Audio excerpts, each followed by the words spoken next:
పెద్దపల్లి జిల్లా మంత్రి నియోజకవర్గం మహనీయుల ఆశయాలతో ముందుకెళ్తామని తెలంగాణ యుద్ధమ పితామహుడు ప్రొఫెసర్ జయశంకర్ సార్ జయంతి ప్రజా యుద్ధ నౌక గద్దర్ వర్ధంతి సందర్భంగా మంతిని పట్నంలోని రాజగృహలో గద్దర్ చిత్రపటానికి పూలమాలలు వేసి నివాళులు అర్పించి ఆయన బొక్కలబాగు వంతెనపై ఉన్న ప్రొఫెసర్ జయశంకర్ సార్ విగ్రహానికి పూలమాలలు వేసి నివాళులు అర్పించారు. ఈ సందర్భంగా ఆయన మాట్లాడుతూ ఈ కార్యక్రమంలో నాయకులు, కార్యకర్తలు తదితరులు పాల్గొన్నారు.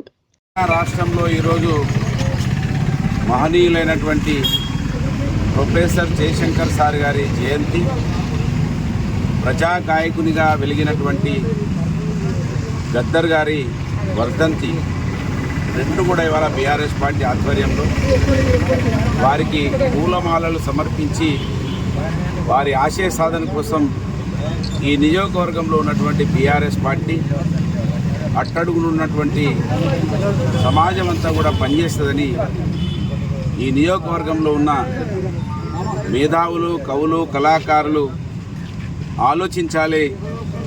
తెలంగాణ రావడానికి కోసం, తెలంగాణ చైతన్యం కోసం పనిచేసినటువంటి ఇద్దరు ప్రొఫెసర్ జయశంకర్ సార్ ప్రజా యుద్ధ నౌకగా మరి ఒక గొప్ప చరిత్రను ఈ సమాజానికి చూపించినటువంటి వ్యక్తిగా గద్దర్ గారు ఈ దేశానికి, ఈ రాష్ట్రానికి పట్టినటువంటి పీడా శని కాంగ్రెస్ పార్టీ వీళ్ళ గురించి ఎన్నడూ కూడా ఆలోచించలేదు.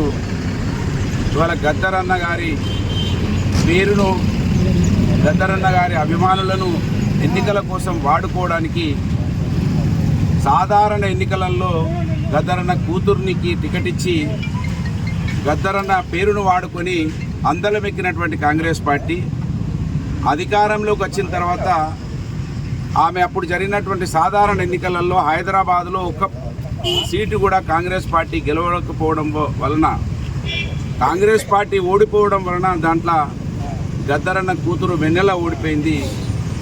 మరి ఆ రోజు ఓడిపోతే మళ్ళీ ఎన్నికలు జరిగినటువంటి తరుణంలో నిజంగా ఎస్సీల మీద ప్రేమ ఉన్నా, గద్దర్ అన్న మీద ప్రేమ ఉన్నా, ఆ రోజు బాబాసాహెబ్ అంబేద్కర్ గారిని ఏ విధంగానైతే అవమానించిందో కాంగ్రెస్ పార్టీ, నేటి ఇంత చైతన్యవంతమైనటువంటి సమాజం ఉన్నప్పటికీ కాంగ్రెస్ పార్టీకి ఏమాత్రం వణుకు జనుకు లేకుండా ఇవాళ గద్దర్ అన్న గారి కుటుంబానికి ఎన్నికలకు వాడుకున్నారు తప్ప వారి యొక్క మరి కుటుంబాన్ని ఆదరించాలని, సమాజాన్ని అభివృద్ధి చేయాలని ఆలోచన కాంగ్రెస్ పార్టీకి లేదనటానికి గద్దర్ అన్న కూతురికి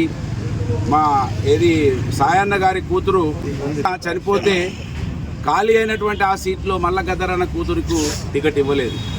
కనుక కాంగ్రెస్ పార్టీ ఎస్సీలను, బీసీలను, ఎస్టీలను, మైనార్టీలను వాడుకుంటే తప్ప వారిని అభివృద్ధి చేయదంటానికి ఇవాళ గద్దర్ అన్నే సాక్ష్యంగా, కుటుంబమే సాక్ష్యంగా నిలబడ్డది. గద్దర్ అన్న పేరు మీద అవార్డ్స్ చేస్తామన్నది కాంగ్రెస్ పార్టీ. దాదాపు ఇప్పటికి 5-6 నెలలైంది. అవార్డ్స్ ఏడవేయో, ఎప్పుడు ఇస్తారో, ఎట్లు ఇస్తారో దానికి విధి విధానాలు రూపకల్పన చేయకుండా మరి కాంగ్రెస్ పార్టీ అదే పద్ధతిలో పోతూ ఉన్నది.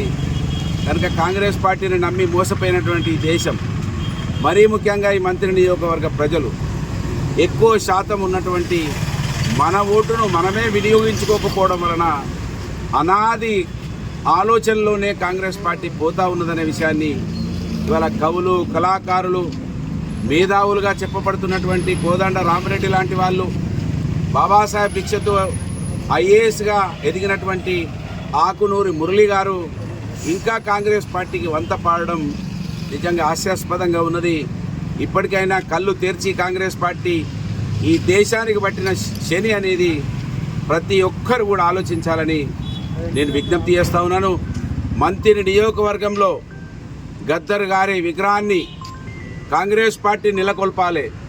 ఒకవేళ నెలకొల్పక వాళ్ళు వెనుక అడుగు వేస్తే BRS party Puttamadhu Puttalingamma charitable trust ఆధ్వర్యంలో ఈ నియోజకవర్గంలో గద్దర్ అన్న గారి విగ్రహాన్ని నెలకొల్పుతాం. వారి స్ఫూర్తితో ఈ నియోజకవర్గంలో ఇంకా సమాజాన్ని మేల్కొల్పే విధంగా కవులను, కళాకారులను సమాయత్తం చేస్తాం. ఖచ్చితంగా మహనీయులలో గద్దర్ అన్న నిలవాలి. వారిని నిలిపేదానికోసం మా శాయశక్తుల కృషి ఉంటుందని ఈ సందర్భంగా మరి తెలియజేస్తూ, ఇప్పటికైనా ఎస్సీ, ఎస్టీ, బీసీ సమాజం మైనారిటీ సమాజం మేల్కోవాలి, కాంగ్రెస్ పార్టీ నీతిని అర్థం చేసుకోవాలి. ఓట్ల కోసం తప్ప వాళ్ళెన్నడూ కూడా మనల్ని గౌరవించరు, ప్రేమించరు అనడానికి ఇవాళ గద్దర్ అన్న కుటుంబాన్ని ఎన్నికల కోసం వాడుకున్నారనే విషయాన్ని ప్రతి ఒక్కరు కూడా గమనించాలని విజ్ఞప్తి చేస్తా ఉన్నాను. జై తెలంగాణ.